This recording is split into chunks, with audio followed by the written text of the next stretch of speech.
ಯೇಸುವೆ ಸ್ತೋತ್ರ, ಯೇಸುವೆ ವಂದನೆ. ಆತ್ಮೀಯ ಸಹೋದರ ಸಹೋದರಿಯರೇ, ನಿಮಗೆಲ್ಲರಿಗೂ ಮೇ 26ನೇ ತಾರೀಕಿನ ಭಾನುವಾರದ ಸುವಾರ್ತೆಯ ಧ್ಯಾನಕ್ಕೆ ಸ್ವಾಗತ, ಸುಸ್ವಾಗತ. ಇಂದು ನಾವು ಪರಮ ತ್ರಿತ್ವದ ಮಹೋತ್ಸವವನ್ನು ಕೊಂಡಾಡುತ್ತೇವೆ. ಪರಮ ತ್ರಿತ್ವರಲ್ಲಿ ನಾವು ಪ್ರಾರ್ಥಿಸೋಣ. ಸ್ತುತಿಗಳ ಮಧ್ಯೆ ವಾಸಿಸುವ ತಂದೆಯಾದ ದೇವರೇ, ನಿಮ್ಮ ನಾಮಕ್ಕೆ ಅನಂತ ಕೋಟಿ ಸ್ತುತಿ ಸ್ತೋತ್ರ ವಂದನೆಗಳನ್ನು ಸಲ್ಲಿಸುತ್ತೇವೆ. ಪ್ರಭುವೆ ಸರ್ವೇಶ್ವರನೇ, ಸರ್ವಶಕ್ತನೇ, ನಿಮಗೆ ಸ್ತೋತ್ರ. ಈ ದಿನ ನಾವು ಧ್ಯಾನಿಸಲಿರುವ ಈ ಸುವಾರ್ತೆಯನ್ನು ಅರ್ಥೈಸಲು, ಗ್ರಹಿಸಲು ನಮಗೆ ಬೇಕಾದ ಪವಿತ್ರಾತ್ಮರ ಜ್ಞಾನವನ್ನು ಕರುಣಿಸು. ಪವಿತ್ರಾತ್ಮರೇ ನಮ್ಮಲ್ಲಿ ಇಳಿದು ಬನ್ನಿರಿ. ಈ ಸುವಾರ್ತೆ ನಮಗೆ ಸೌಖ್ಯವನ್ನು ತರಲಿ. ಯೇಸು ನಾಮದಲ್ಲಿ ಪ್ರಾರ್ಥಿಸುತ್ತೇವೆ, ಆಮೆನ್. ಧರ್ಮೋಪದೇಶ ಕಾಂಡದಿಂದ ವಾಚನ. ಅಧ್ಯಾಯ 4, ವಾಕ್ಯಗಳು 32ರಿಂದ 34, 39ರಿಂದ 40. ಮೋಶೆಯು ಜನರಿಗೆ ಇಂತೆಂದನು: ದೇವರು ಮಾನವರನ್ನು ಸೃಷ್ಟಿಸಿ ಭೂಮಿಯ ಮೇಲಿರಿಸಿದ ದಿನ ಮೊದಲುಗೊಂಡು ಇಂದಿನವರೆಗೆ ಒಂದು ದಿಕ್ಕಿನಿಂದ ಮತ್ತೊಂದು ದಿಕ್ಕಿನವರೆಗೆ ಅಂಥ ಅದ್ಭುತ ಕಾರ್ಯ ನಡೆದುದುಂಟೆ? ಅಂಥ ಸುದ್ದಿಯನ್ನಾದರೂ ಕೇಳಿದ್ದುಂಟೆ? ನೀವೇ ವಿಚಾರಿಸಿಕೊಳ್ಳಿ. ದೇವರು ಅಗ್ನಿ ಜ್ವಾಲೆಯೊಳಗಿಂದ ಮಾತಾಡಿದ ಸ್ವರ ಕೇಳಿಸಿತಲ್ಲವೇ?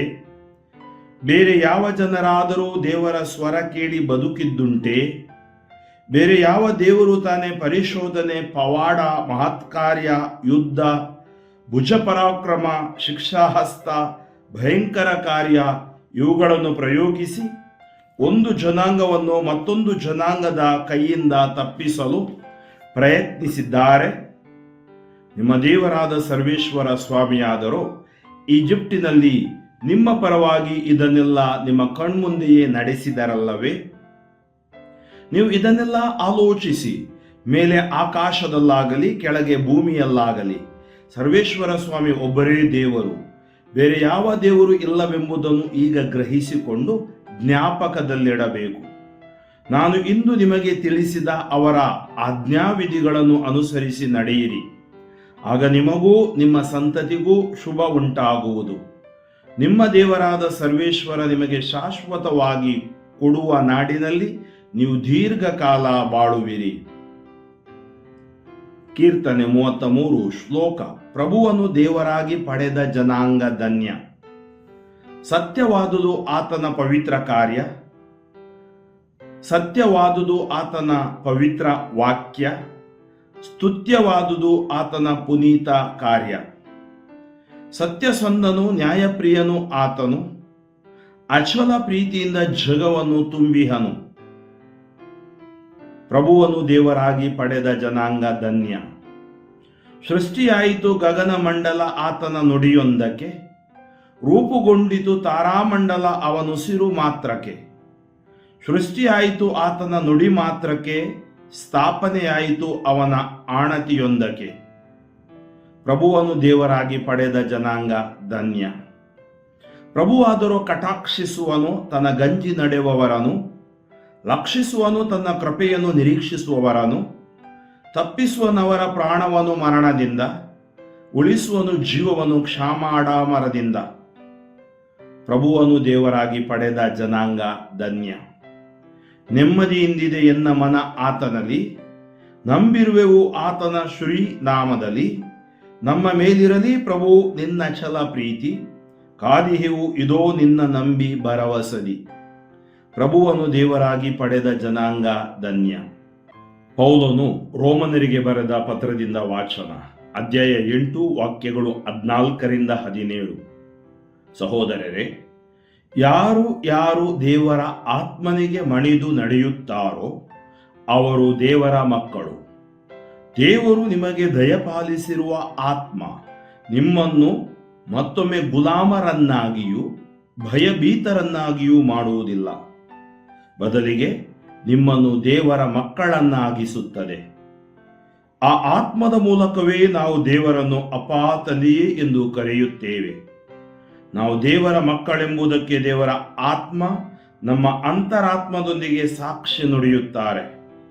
ನಾವು ಮಕ್ಕಳಾಗಿದ್ದರೆ ಹಕ್ಕು ಬಾಧ್ಯತೆಯುಳ್ಳವರು, ಹೌದು, ದೇವರ ಸೌಭಾಗ್ಯಕ್ಕೆ ಬಾಧ್ಯಸ್ಥರು, ಕ್ರಿಸ್ತ ಯೇಸುವಿನೊಡನೆ ಸಹಬಾಧ್ಯಸ್ಥರು.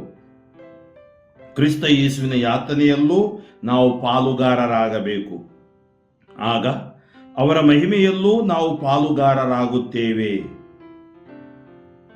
ಘೋಷಣೆ: ಅಲ್ಲೇಲುಯ್ಯ, ಅಲ್ಲೇಲುಯ್ಯ. ಪಿತನಿಗೂ ಸುತನಿಗೂ ಪವಿತ್ರಾತ್ಮನಿಗೂ ಮಹಿಮೆಯಾಗಲಿ, ಆದಿಯಲ್ಲಿ ಇದ್ದ ಹಾಗೆ ಈಗಲೂ ಯುಗಯುಗಾಂತರಕ್ಕೂ. ಅಲ್ಲೇಲುಯ್ಯ. ಮತ್ತಾಯನು ಬರೆದ ಪವಿತ್ರ ಶುಭ ಸಂದೇಶದಿಂದ ವಾಚನ. ಅಧ್ಯಾಯ 28, ವಾಕ್ಯಗಳು 16ರಿಂದ 20. 11 ಮಂದಿ ಶಿಷ್ಯರು ಗಲಿಲೇಯಕ್ಕೆ ಹೋದರು. ಯೇಸು ಸೂಚಿಸಿದ್ದ ಬೆಟ್ಟಕ್ಕೆ ಬಂದರು. ಅಲ್ಲಿ ಯೇಸು ಸ್ವಾಮಿಯನ್ನು ಕಂಡು ಅವರನ್ನು ಪೂಜಿಸಿದರು. ಆದರೆ ಕೆಲವರು ಸಂದೇಹ ಪಟ್ಟರು. ಆಗ ಯೇಸು ಹತ್ತಿರಕ್ಕೆ ಬಂದು ಮಾತಾಡಿದರು. ಭೂಮಿಯಲ್ಲೂ ಸ್ವರ್ಗದಲ್ಲೂ ಸರ್ವಾಧಿಕಾರವನ್ನು ನನಗೆ ಕೊಡಲಾಗಿದೆ. ಆದ್ದರಿಂದ ನೀವು ಹೋಗಿ ಸಕಲ ದೇಶಗಳ ಜನರನ್ನು ನನ್ನ ಶಿಷ್ಯರನ್ನಾಗಿ ಮಾಡಿರಿ. ಪಿತಾ, ಸುತ ಮತ್ತು ಪವಿತ್ರ ಆತ್ಮ ನಾಮದಲ್ಲಿ ಅವರಿಗೆ ದೀಕ್ಷಾ ಸ್ನಾನ ಮಾಡಿಸಿರಿ. ನಾನು ನಿಮಗೆ ಆಜ್ಞಾಪಿಸಿದ ಸಕಲವನ್ನು ಅನುಸರಿಸುವಂತೆ ಅವರಿಗೆ ಬೋಧಿಸಿರಿ. ಇಗೋ, ಲೋಕಾಂತ್ಯದವರೆಗೂ ಸದಾ ನಾನು ನಿಮ್ಮೊಡನೆ ಇರುತ್ತೇನೆ ಎಂದರು. ಪ್ರಭು ಯೇಸುವಿನಲ್ಲಿ ಆತ್ಮೀಯ ಸಹೋದರ ಸಹೋದರಿಯರೇ, ಇವತ್ತು ನಾವು ಪರಮ ಪವಿತ್ರ ತ್ರಿತ್ವರ ಮಹೋತ್ಸವವನ್ನು ಕೊಂಡಾಡ್ತಾ ಇದ್ದೀವಿ. ನಮಗೆ ಗೊತ್ತು, ಮೊದಲನೆಯ ಆಜ್ಞೆ ನಿಜವಾದ ಏಕ ದೇವರನ್ನು ಆರಾಧಿಸುವಾಗ ಯಾವ ಆಶೀರ್ವಾದಗಳನ್ನು ನಾವು ಪಡೆಯುತ್ತೇವೆ ಎಂಬುದಾಗಿ ವಿಮೋಚನೆ ಕಾಂಡ 23ನೇ ಅಧ್ಯಾಯ ವಾಕ್ಯ 25, 26, 27 ನಮಗೆ ಸ್ಪಷ್ಟವಾಗಿ ತಿಳಿಸುತ್ತದೆ. ನೀವು ನನ್ನೊಬ್ಬನನ್ನೇ ಸ್ತುತಿ ಮಾಡಬೇಕು, ಆರಾಧಿಸಬೇಕು. ಆವಾಗ ನಾನು ನೀವು ಊಟ ಮಾಡುವ ಅನ್ನ, ಕುಡಿಯುವ ನೀರು ಆಶೀರ್ವದಿಸುತ್ತೇನೆ. ನಿಮ್ಮ ಊರಿನಲ್ಲಿ ಬಂಜತನವಿರುವುದಿಲ್ಲ, ಗರ್ಭಸ್ರಾವವಿರುವುದಿಲ್ಲ, ದೀರ್ಘಾಯಸ್ಸು ನಿಮಗೆ ಸಿಗುತ್ತದೆ. ದೇವರು ವೈರಿಗಳಿಂದ ನಮ್ಮನ್ನು ರಕ್ಷಿಸುತ್ತಾರೆ, ರೋಗಗಳನ್ನು ಸೌಖ್ಯಪಡಿಸುತ್ತಾರೆ. ಅಂದರೆ ನಿಜವಾದ ದೇವರು ನಮ್ಮನ್ನು ಸೃಷ್ಟಿಸಿದವರು, ಸರ್ವೇಶ್ವರ, ಸರ್ವಶಕ್ತ ದೇವರು. ಅದರಿಂದ ಆತ್ಮೀಯ ಸಹೋದರ ಸಹೋದರಿಯರೇ, ಪರಮ ತ್ರಿತ್ವದ ಹಬ್ಬದಲ್ಲಿ ನಾವು ನೋಡ್ತೀವಿ, ಪಿತಾ ಸೃಷ್ಟಿಕರ್ತ, ಪುತ್ರ ರಕ್ಷಕ ಹಾಗೂ ಪವಿತ್ರಾತ್ಮ ಪೋಷಕ. ಈ ಮೂವರು ವ್ಯಕ್ತಿಗಳ ಕುರಿತು ನಾವು ಬೈಬಲಲ್ಲಿ ಓದುತ್ತೇವೆ, ಗ್ರಹಿಸುತ್ತೇವೆ. ಮತ್ತು ಇವರು ಏಕ ದೇವರಾಗಿದ್ದಾರೆ ಎಂಬ ಸತ್ಯವನ್ನು ನಾವು ನಮ್ಮ ಧರ್ಮೋಪದೇಶದಲ್ಲೂ ಕಲಿತಿದ್ದೀವಿ. ಪವಿತ್ರ ಸಭೆಯೂ ಕೂಡ ನಮಗೆ ಅದನ್ನು ಹೇಳಿಕೊಟ್ಟಿದೆ.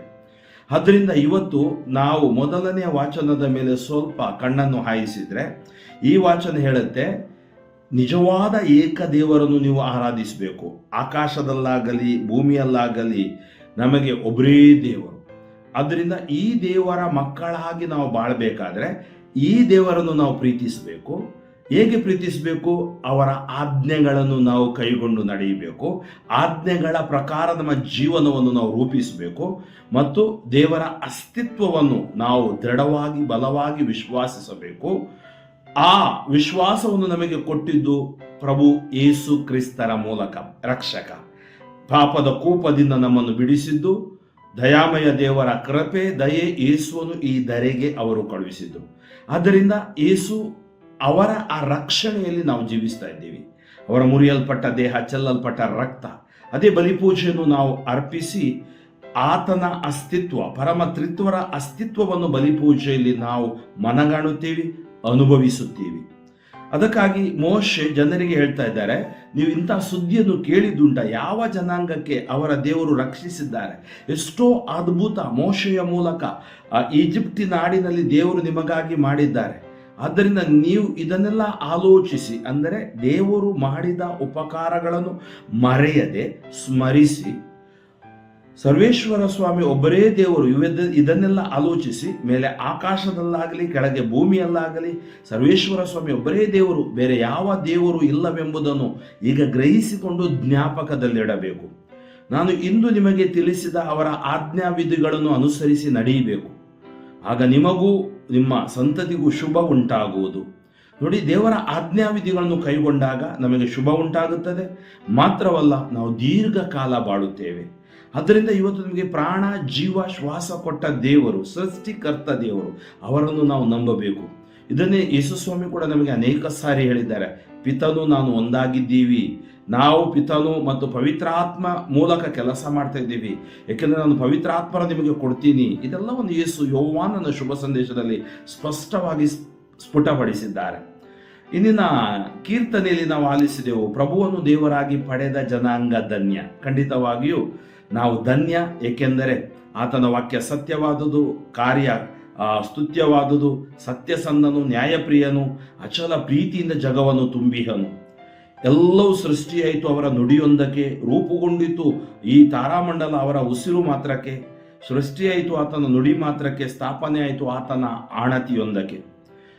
ಪ್ರಭು ಯಾರನ್ನು ಕಟಾಕ್ಷಿಸ್ತಾರೆ? ತನ್ನ ಗಂಜಿ ನಡೆಯುವವರನ್ನು ಕಟಾಕ್ಷಿಸುತ್ತಾರೆ, ಕೃಪೆಯನ್ನು ನಿರೀಕ್ಷಿಸುವವರನ್ನು ಲಕ್ಷಿಸುತ್ತಾರೆ. ತಪ್ಪಿಸುತ್ತಾನೆ ಅವರ ಪ್ರಾಣಗಳನ್ನು ಮರಣದಿಂದ, ಅವರ ಜೀವವನ್ನು ಕ್ಷಾಮಡಾಮರದಿಂದ. ದೇವರ ಜೊತೆಗಿದ್ದಾಗ ನಮಗೆ ನೆಮ್ಮದಿ, ದೇವರ ಜೊತೆಗೆ ನಾವಿದ್ದಾಗ ಆಶೀರ್ವಾದ. ಆದ್ದರಿಂದ ನಮ್ಮ ಭರವಸೆ ಎಂದಿಗೂ ನಾಶವಾಗುವುದಿಲ್ಲ ಎಂಬುದಾಗಿ ಕೀರ್ತನಕಾರ ಹೇಳ್ತಾನೆ. ಪ್ರಭುವನ್ನು ದೇವರಾಗಿ ಪಡೆದ ಜನಾಂಗ ಧನ್ಯ. ಇಂದಿನ 2ನೇ ವಾಚನದಲ್ಲಿ ನಾವು ಗಮನಿಸುವುದಾದರೆ, ದೇವರ ಆತ್ಮ ನಿಮ್ಮನ್ನು ದೇವರ ಮಕ್ಕಳನ್ನಾಗಿಸುತ್ತದೆ. ನೋಡಿ, ನಾವು ಎಷ್ಟು ಭಾಗ್ಯವಂತರು. ದೇವರ ಆತ್ಮ ಪವಿತ್ರಾತ್ಮ. ನಾವು ಹೇಳ್ತೀವಿ ಪಿತ ಸುತ ಪವಿತ್ರಾತ್ಮ. ಪಿತ ಮತ್ತು ಸುತನ ಮಧ್ಯೆ ಇರುವ ಆ ಪ್ರೀತಿಯೇ ಪವಿತ್ರಾತ್ಮ ಎನ್ನುತ್ತದೆ ದೈವಶಾಸ್ತ್ರಜ್ಞರು. ಅಂದರೆ ನಾವು ದೇವರನ್ನು ಇವತ್ತು ಅಪ್ಪ ತಂದೆ ಅಂತ ಕರೆಯುವ ಭಾಗ್ಯ ನಮಗೆ ಕೊಟ್ಟಿದ್ದಾರೆ. ಎಲ್ಲೋ ಇಲ್ಲದ ನಮ್ಮನ್ನು ಅಷ್ಟು ಪ್ರೀತಿಸಿದ ದೇವರು. ಅದಕ್ಕೆ ಸಂತ ಪೌಲರು ರೋಮನರಿಗೆ ಬರೆದ ಪತ್ರಿಕೆಯಲ್ಲಿ ಹೇಳ್ತಾರೆ, ಯಾರು ಯಾರು ದೇವರ ಆತ್ಮನಿಗೆ ಮಣಿದು ನಡೆಯುತ್ತಾರೋ. ನಾವು ಇವತ್ತು ಏನು ಮಣಿದು ಅಂದ್ರೆ ಇದು ವಿಧೇಯತ್ವ, ಪರಮ ತ್ರಿತ್ವದ ತತ್ವ ವಿಧೇಯತ್ವ. ಅದರಿಂದ ನೀವು ಈ ಪರಮ ತ್ರಿತ್ವದ ಆ ಐಕ್ಯತೆಯನ್ನು ಪರಿಗಣಿಸಿದಾಗ, ಅಥವಾ ಪವಿತ್ರ ಕುಟುಂಬದ ಐಕ್ಯತೆಯನ್ನು ನೀವು ಪರಿಗಣಿಸಿ ನೋಡಿ, ಅಲ್ಲಿ ಪವಿತ್ರಾತ್ಮ ಕೆಲಸ ಮಾಡ್ತಾರೆ. ಎಲ್ಲಿ ವಿಧೇಯರಾಗುತ್ತೇವೋ ಅಲ್ಲಿ ಪವಿತ್ರಾತ್ಮ ಕೆಲಸ ಮಾಡ್ತಾರೆ. ಇಲ್ಲಿ ದೇವರ ಆತ್ಮನಿಗೆ ಮಣಿದು ನಡೆಯುತ್ತಾರೋ ಅವರು ದೇವರ ಮಕ್ಕಳು. ದೇವರು ನಿಮಗೆ ದಯಪಾಲಿಸಿರುವ ಆತ್ಮ ನಿಮ್ಮನ್ನು ಗುಲಾಮರನ್ನಾಗಿ ಮಾಡೋಲ್ಲ, ಭಯಭೀತರನ್ನಾಗಿ ಮಾಡೋಲ್ಲ. ಆದ್ದರಿಂದ ಪರಮತ್ರಿತ್ವದ ಸತ್ಯವನ್ನು ಅರಿತ ಪ್ರೇಷಿತರು ಅಥವಾ ಯೇಸುವಿನ ಶಿಷ್ಯರು ಅಥವಾ ಸ್ವಾರ್ಥಿಕರು, ರಕ್ತಸಾಕ್ಷಿಗಳು ಬಲವಾಗಿ ಸಾಕ್ಷಿಯನ್ನು ನೀಡಿದರು. ಏಕೆಂದರೆ ಅವರಿಗೆ ಮನವರಿಕೆಯಾಗಿತ್ತು ಪರಮ ತ್ರಿತ್ವದ ಸತ್ವ. ಅದು ಅವರಿಗೆ ಭಯಭೀತರನ್ನಾಗಿ ಮಾಡಲಿಲ್ಲ ಅಥವಾ ಗುಲಾಮರನ್ನಾಗಿ ಮಾಡಲಿಲ್ಲ, ಬದಲಿಗೆ ದೇವರ ಮಕ್ಕಳನ್ನಾಗಿಸುತ್ತದೆ. ನೋಡಿ, ಇದು ನಮ್ಮ ಒಂದು ಶ್ರೇಷ್ಠವಾದ ಸೌಭಾಗ್ಯ. ಆದ್ದರಿಂದ ನಾವು ದೇವರನ್ನು ಅಪ್ಪ ತಂದೆ, ದೇವರು ಅಲ್ಲೋ ಎಲ್ಲೋ ಇದ್ದ ದೇವರು ಅಲ್ಲ, ಕಟುಕ ದೇವರು ಅಲ್ಲ, ಪ್ರೀತಿ ಸ್ವರೂಪಿ ತಂದೆ, ಅಂದರೆ ತಂದೆಯ ಹೃದಯ, ಆ ಪ್ರೀತಿಯ ಹೃದಯವುಳ್ಳ ದೇವರಾಗಿದ್ದಾರೆ. ಆದ್ದರಿಂದ ಅವರು ಹೇಳ್ತಾರೆ, ನಾವು ದೇವರ ಮಕ್ಕಳೆಂಬುದಕ್ಕೆ ದೇವರ ಆತ್ಮ ನಮ್ಮ ಅಂತರಾತ್ಮದೊಂದಿಗೆ ಸಾಕ್ಷ್ಯ ನುಡಿಯುತ್ತಾರೆ. ನಾವು ಮಕ್ಕಳಾಗಿದ್ದರೆ ಹಕ್ಕು ಬಾಧ್ಯತೆ ಉಳ್ಳವರು. ಹೌದು, ದೇವರ ಸೌಭಾಗ್ಯಕ್ಕೆ ಬಾಧ್ಯಸ್ಥರು, ಸ್ವರ್ಗ ಸಾಮ್ರಾಜ್ಯಕ್ಕೆ ಬಾಧ್ಯಸ್ಥರು, ಕ್ರಿಸ್ತ ಯೇಸುವಿನೊಡನೆ ಸಹಬಾಧ್ಯಸ್ಥರು. ಕ್ರಿಸ್ತ ಯೇಸುವಿನ ಯಾತನೆಯಲ್ಲೂ ನಾವು ಪಾಲುಗಾರರಾಗಬೇಕು, ಆಗ ಮಹಿಮೆಯಲ್ಲೂ ಪಾಲುಗಾರರಾಗ್ತೀವಿ. ಅಂದರೆ ಅರ್ಥ ಏನು? ಯೇಸು ಸ್ವಾಮಿ ಹೇಳಿದ್ದು ಯೋಹಾನ 16:33, ಈ ಲೋಕದಲ್ಲಿ ನಿಮಗೆ ಕಷ್ಟಗಳು ಉಂಟು, ನಾನು ಲೋಕವನ್ನು ಜಯಿಸಿದ್ದೇನೆ, ನೀವು ಜಯಿಸುವಿರಿ. ಖಂಡಿತವಾಗಿಯೂ ಇವತ್ತು ಯೇಸು ಸ್ವಾಮಿ ಒಂದು ಆದೇಶವನ್ನು ಕೊಡ್ತಾ ಇದ್ದಾರೆ. ಮತ್ತಾಯನ ಶುಭ ಸಂದೇಶ ಕೊನೆಯ ಈ ಅಧ್ಯಾಯದಲ್ಲಿ ಏನು? 11 ಮಂದಿ ಶಿಷ್ಯರು ಗಲಿಲೇಯಕ್ಕೆ ಹೋದರು, ಯೇಸು ಸೂಚಿಸಿದ ಬೆಟ್ಟಕ್ಕೆ ಬಂದರು, ಯೇಸುವನ್ನು ಕೊಂಡು ಪೂಜಿಸಿದರು. ಕೆಲವರು ಸಂದೇಹ ಪಟ್ಟರು. ಯೇಸು ಸ್ವಾಮಿ ಹೇಳಿದ ಈ ಮಾತುಗಳು ನೋಡಿ, ಭೂಮಿಯಲ್ಲೂ ಸ್ವರ್ಗದಲ್ಲೂ ಸರ್ವಾಧಿಕಾರವನ್ನು ನನಗೆ ಕೊಡಲಾಗಿದೆ. ಯೇಸುವನ್ನು ನಂಬುವವರಿಗೆ ಈ ಆಶೀರ್ವಾದ ಸಿಗುತ್ತೆ. ಅದರಿಂದ ಯೇಸು ನಮ್ಮ ರಾಜರು, ಅರಸರು, ರಕ್ಷಕರು. ಸರ್ವಾಧಿಕಾರ ಅವರಿಗೆ ಕೊಡಲಾಗಿದೆ. ಯಾಕೆ? ಅದು ದಬ್ಬಾಳಿಕೆ ಮಾಡಲು ಅಲ್ಲ, ಭ್ರಷ್ಟಾಚಾರಕ್ಕಾಗಿ ಅಲ್ಲ, ಬದಲಾಗಿ ವಿಧೇಯತ್ವದಿಂದ, ಪರಿಶುದ್ಧತೆಯಿಂದ, ಪರಮಾತ್ಮನನ್ನು ಒಲಿಸಿಕೊಂಡು ಪವಿತ್ರಾತ್ಮರ ಬಾಳಲು ಈ ಒಂದು ಶಕ್ತಿ ನಮಗೆ ಸಿಗುತ್ತೆ ಯಾವಾಗ ನಾವು ದೇವರಿಗೆ ಮಣಿದು ಬಾಳಿದಾಗ. ಆದ್ದರಿಂದ ನೀವೇನು ಮಾಡಿ, ಹೋಗಿ ಸಕಲ ದೇಶಗಳ ಜನರನ್ನು ನನ್ನ ಶಿಷ್ಯರನ್ನಾಗಿ ಮಾಡಿರಿ, ನನ್ನ ಸುವಾರ್ತೆ ಸಾರಿರಿ. ಆ ಸುವಾರ್ತೆ ಅವರಲ್ಲಿ ಕೆಲಸ ಮಾಡುತ್ತೆ. ಯೇಸು ಸ್ವಾಮಿ ಯಾರಿಗೆ ದಬ್ಬಾಳಿಕೆ ಮಾಡಿರಿ ಅಂತ ಹೇಳೋಲ್ಲ, ಸುವಾರ್ತೆ, ಈ ಶುಭ ವಾರ್ತೆ, ಇದು ಗುಡ್ ನ್ಯೂಸು. ಆ ಗುಡ್ ನ್ಯೂಸ್ ಅವರು ಆಲಿಸುವಾಗ ಪವಿತ್ರ ಆತ್ಮ ಭರಿತರಾಗ್ತಾರೆ. ಅದನ್ನೇ ನಾವು ನೋಡ್ತೀವಿ ಈ ನಮ್ಮ ಪ್ರೇಷಿತರ ಕಾರ್ಯಕಲಾಪಗಳಲ್ಲಿ. ಪಿತಾ, ಸುತ ಮತ್ತು ಪವಿತ್ರಾತ್ಮ ನಾಮದಲ್ಲಿ ಅವರಿಗೆ ದೀಕ್ಷಾ ಸ್ನಾನ ಮಾಡಿಸಿರಿ. ನಾನು ನಿಮಗೆ ಆಜ್ಞಾಪಿಸಿದ ಸಕಲವನ್ನು ಅನುಸರಿಸುವಂತೆ ಅವರಿಗೆ ಬೋಧಿಸಿರಿ. ಇಗೋ, ಲೋಕಾಂತ್ಯದವರೆಗೂ ನಾನು ನಿಮ್ಮೊಡನೆ ಇರುತ್ತೇನೆ. ಅದರಿಂದ ಪರಮತ್ರಿತ್ವರು ಅಲ್ಲೋ ಎಲ್ಲೋ ಇಲ್ಲ, ನಮ್ಮ ಮಧ್ಯದಲ್ಲಿದ್ದಾರೆ, ನಮ್ಮ ಒಳಗಡೆ ಇದ್ದಾರೆ. ಯೇಸು ಸ್ವಾಮಿ ನಮ್ಮಲ್ಲಿ ಜೀವಿಸುತ್ತಾರೆ. ಯಾಕೆಂದರೆ ನಾವು ದೀಕ್ಷಾ ಸ್ನಾನ ಪಡೆದ ಮಕ್ಕಳು. ಪಿತಾ ಮತ್ತು ಸುತ ಮತ್ತು ಪವಿತ್ರಾತ್ಮರ ನಾಮದಲ್ಲಿ ತ್ರಯೇಕ ದೇವರು ನಮ್ಮಲ್ಲಿ ವಾಸ ಮಾಡುತ್ತಾರೆ. ನಮ್ಮ ದೇಹ ತ್ರಯೇಕ ದೇವರಿಗೆ ಬಿಡಾರವಾಗಿದೆ, ಗುಡಾರವಾಗಿದೆ. ಆದ್ದರಿಂದ ನಾವು ಭಯಪಡಬೇಕಾಗಿಲ್ಲ, ಯಾವುದಕ್ಕೂ ಹೆದರಬೇಕಾಗಿಲ್ಲ. ನಮ್ಮಲ್ಲಿ ಬೇಕು ಅಚಲವಾದ, ದೃಢವಾದ ವಿಶ್ವಾಸ, ನಂಬಿಕೆ ಮತ್ತು ನಿರೀಕ್ಷೆ. ಅದಕ್ಕೆ ಬೇಕಾದುದು ಯಾವುದು? ಪ್ರಾರ್ಥನೆ, ದೇವರ ವಾಕ್ಯ, ಸಂಸ್ಕಾರಗಳು, 10 ಆಜ್ಞೆಗಳು ಮತ್ತು ಯೇಸು ಸ್ವಾಮಿ ನಮಗೆ ಕೊಟ್ಟ ಪರಮ ಶ್ರೇಷ್ಠ ಬಲಿ ಪೂಜೆ. ಈ ಮೂಲಕ ಪರಮ ತ್ರಿತ್ವರನ್ನು ಒಲಿಸಿ ನಾವು ಜೀವಿಸಲು ಸಾಧ್ಯವಿದೆ. ನಮ್ಮ ಜೀವನದಲ್ಲಿ ಪರಮ ತ್ರಿತ್ವರು ಅದ್ಭುತಗಳನ್ನು ಮಾಡ್ತಾರೆ. ಅವರು ನಮ್ಮನ್ನು ಕ್ಷಮಿಸುತ್ತಾರೆ, ಪ್ರೀತಿಸುತ್ತಾರೆ, ಆಶೀರ್ವದಿಸುತ್ತಾರೆ, ವರದಾನಗಳಿಂದ ತುಂಬುತ್ತಾರೆ. ಆದ್ದರಿಂದ ಈ ಪರಮ ತ್ರಿತ್ವದ ಹಬ್ಬದ ದಿನದಂದು ನಾವೆಲ್ಲರೂ ಪ್ರಭು ಯೇಸುವಿನ ಕರುಣೆಯ ಆಶೀರ್ವಾದದಿಂದ ತುಂಬೋಣ. ಸರ್ವಶಕ್ತ ದೇವರ ಆಶ್ರಯದಲ್ಲಿ ಜೀವಿಸೋಣ. 91ನೇ ಕೀರ್ತನೆಯ ವರದಾನ ನಮ್ಮ ಮೇಲೂ ಇಳಿದು ಬರಲೆಂದು ಪ್ರಾರ್ಥಿಸೋಣ. ಪಂಚಶತ್ತಮ ಹಬ್ಬದಂದು ಆದ ಅನುಭವ ನಮಗೂ ಆಗಲೆಂದು ನಾವು ಪ್ರಾರ್ಥಿಸೋಣ. ಯೇಸು ನಾಮದಲ್ಲಿ ಪ್ರಾರ್ಥಿಸೋಣ. ಸ್ತುತಿಗಳ ಮಧ್ಯೆ ವಾಸಿಸುವ ತಂದೆಯಾದ ದೇವರೇ, ನಿಮ್ಮ ನಾಮಕ್ಕೆ ಅನಂತ ಕೋಟಿ ಸ್ತುತಿ ಸ್ತೋತ್ರ ವಂದನೆಗಳನ್ನು ಸಲ್ಲಿಸುತ್ತೇನೆ. ಪ್ರಭುವೆ, ಈ ದಿನ ಪರಮತ್ರಿತ್ವದ ಮಹೋತ್ಸವವನ್ನು ಕೊಂಡಾಡುವಾಗ ಈ ಸ್ವಾರ್ಥನ ಆಲಿಸುವ ನನ್ನ ಸಹೋದರ ಸಹೋದರಿಯರನ್ನು, ಅವರ ಕುಟುಂಬಗಳನ್ನು, ಅವರ ಮಕ್ಕಳನ್ನು, ಅವರ ಕೆಲಸ ಕಾರ್ಯಗಳನ್ನು, ಕೋರಿಕೆಗಳನ್ನು, ರೋಗ ರುಜಿನಗಳಿಂದ ಬಿಡುಗಡೆಯನ್ನು ದಯಪಾಲಿಸಿರಿ. ಯೇಸುವೆ, ಪರಮತ್ರಿತ್ವರೇ, ಅವರ ವಿಶ್ವಾಸವನ್ನು ಬಲಪಡಿಸಿರಿ. ಅವರ ಮನವರಿಕೆ ಇನ್ನೂ ಆಳವಾಗಲಿ, ನಿರೀಕ್ಷೆ ನಂಬಿಕೆಗಳು ಹುಸಿಯಾಗದಿರಲಿ. ಪವಿತ್ರಾತ್ಮರಿಂದ ತುಂಬಿ ಅಭಿಷೇಕಿಸಿರಿ. ಯೇಸುವೆ, ನೀವು ನೋಡಿದ್ರಿ, ಏನು ಬಂಧಿಸಲಾಗುವುದು, ಬಿಡುಗಡೆ ಮಾಡಲಾಗುವುದು. ಯೇಸು ನಾಮದಲ್ಲಿ ಅದ್ಭುತಗಳು ಜರುಗಲಿ. Touch, anoint, heal for your glory. Yesu ನಾಮದಲ್ಲಿ ಪ್ರಾರ್ಥಿಸುತ್ತೇನೆ. ಜೀವವುಳ್ಳ ತಂದೆಯೇ, ಸರ್ವಶಕ್ತ ದೇವರಾದ ಪಿತಾ, ಸುತ ಮತ್ತು ಪರಿಶುದ್ಧಾತ್ಮರು ನಿಮ್ಮನ್ನು ಆಶೀರ್ವದಿಸಲಿ. ಫಾದರ್ ಫ್ರಾಂಕ್ಲಿನ್ ಡಿಸೋಜಾ, ಶಿವಮೊಗ್ಗ ಧರ್ಮಕ್ಷೇತ್ರ, ನನಗಾಗಿಯೂ ನನ್ನ ಸುವಾರ್ಥ ಸೇವೆಗಾಗಿಯೂ ಪ್ರಾರ್ಥಿಸಿರಿ. ಸಾಧ್ಯವಾದಷ್ಟು ಜನರಿಗೆ ಈ ಸುವಾರ್ತೆಯನ್ನು ನೀವು ಮುಂದೆ ಮಾಡಿ.